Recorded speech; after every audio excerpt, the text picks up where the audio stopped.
मैं ये ज़रूर कहना चाहता हूँ कि जो सरसरी तौर पर मुझे ध्यान में आया है, जो मैंने पेन डाउन किया है, वो आपके साथ मैं ज़रूर चर्चा करूँगा।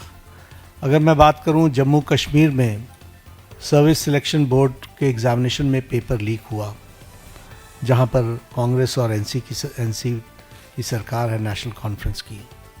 उसी तरीके से Himachal Pradesh school examination board में उसमें पेपर लीक हुआ, जहां कांग्रेस की सरकार है। उसी तरीके से झारखंड में JAC में हिंदी और साइंस के पेपर लीक हुए झारखंड, जहां पर कांग्रेस और झारखंड मुक्ति मोर्चा की सरकार है। तेलंगाना में वहां पर इंटरमीडिएट के लैंग्वेज के पेपर लीक हुआ और वहां पर भी हमको मालूम है कि कांग्रेस और CPI की सपोर्टेड सरकार है। तेलंगाना में SSC में लैंग्वेज के पेपर लीक हुआ और वहाँ भी तेलंगाना में कांग्रेस पार्टी और CPI की सपोर्टेड सरकार है।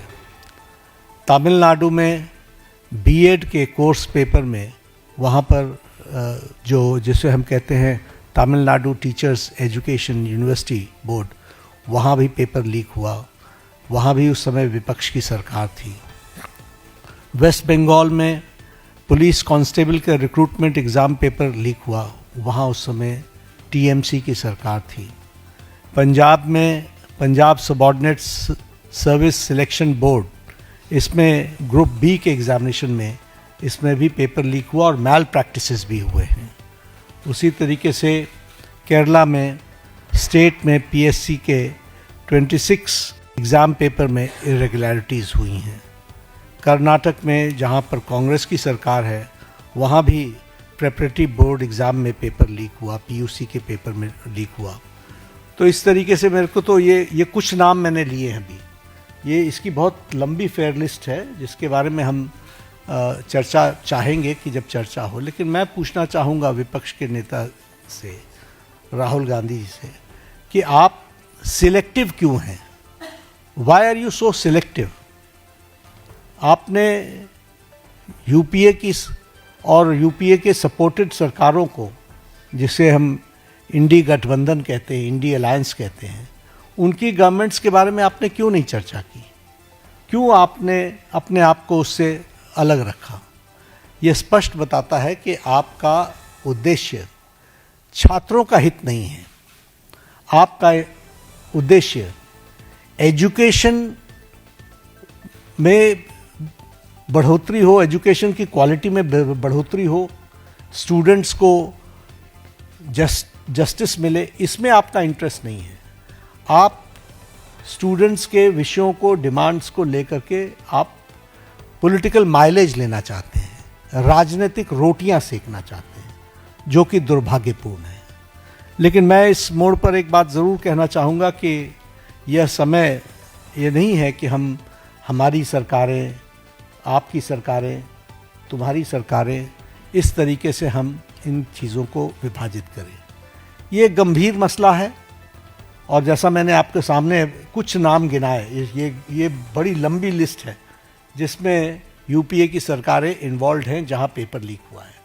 लेकिन हम आरोप प्रत्यारोप से बाहर निकल करके हमें इस पर चर्चा करनी चाहिए, और चर्चा करने का जो सबसे अच्छा माध्यम है वो है सदन, वो है पार्लियामेंट।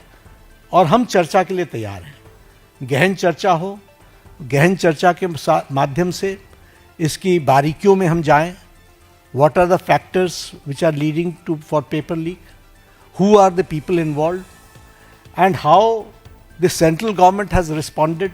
हमने किस तरीके से, जब हमारे ध्यान में कोई पेपर लीक आया है तो हमने किस तरीके से इसको एड्रेस किया है, और बाकी सरकारों को भी किस तरीके से इसमें एड्रेस करना चाहिए। क्या बिंदु हैं जिसके बारे में हमको गहराई से चिंतन करके उसका कोई रास्ता निकालना चाहिए, ताकि हमारे छात्रों के साथ जो करोड़ों में हैं उनके साथ अन्याय ना हो। और भारतीय जनता पार्टी NDA इस मामले में मोदी जी के नेतृत्व में बहुत गंभीर है और बहुत गंभीरता से हमने इन विषयों को लिया है।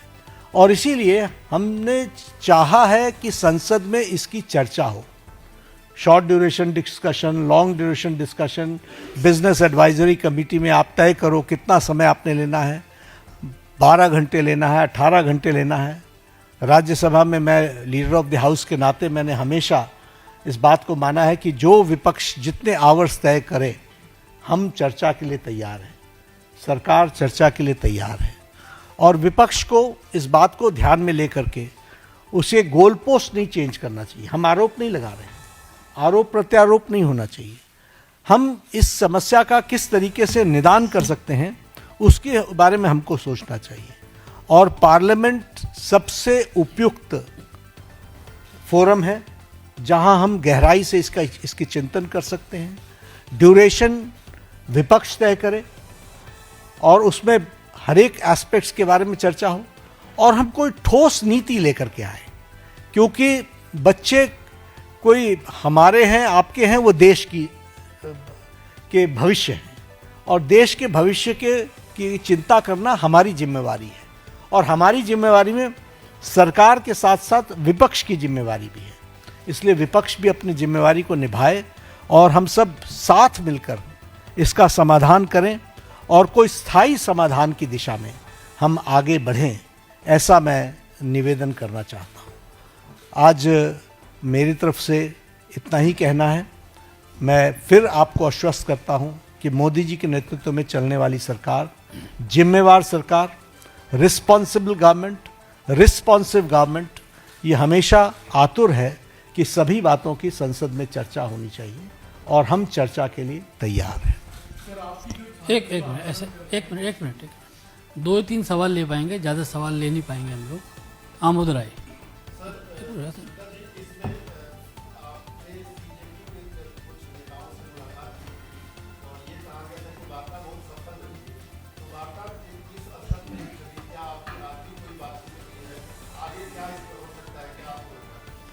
वार्ता बहुत सौहार्दपूर्ण वातावरण में हुई। उनकी बातें हमने बहुत शांति से सुनी। उनको मैंने ये भी कहा कि आप लिख करके देंगे तो अच्छा रहेगा। उन्होंने वो सारी बातें लिखी हैं। मैंने कहा मैं आपको रिस्पॉन्ड करूंगा। मैंने उनको रिस्पॉन्ड किया और मैंने उनको कहा है कि हम चर्चा के लिए तैयार हैं। आप जब कहेंगे हम चर्चा के लिए अग्रसर रहेंगे। नीरज पांडे कोई बात नहीं पूछेंगे। नीरज पांडे आज कोई चर्चा नहीं है।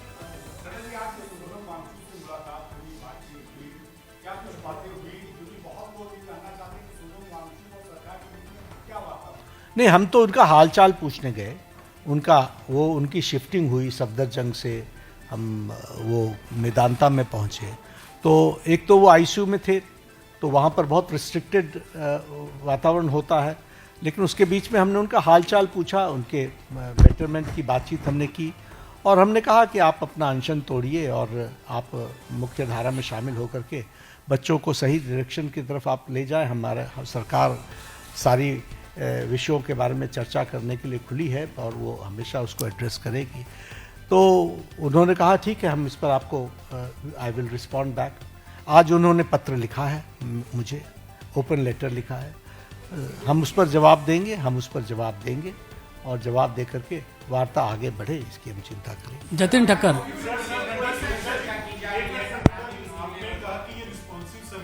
आपने शुरू किया उसकी गहन चर्चा होगी ना, पार्लियामेंट में चर्चा होगी। डिटेल में हम चर्चा करने के लिए तैयार हैं। जब हमने कह दिया everything related to paper leak, we are ready to discuss on the forum of the parliament, will discuss. चलिए हम एक सवाल कीजिए।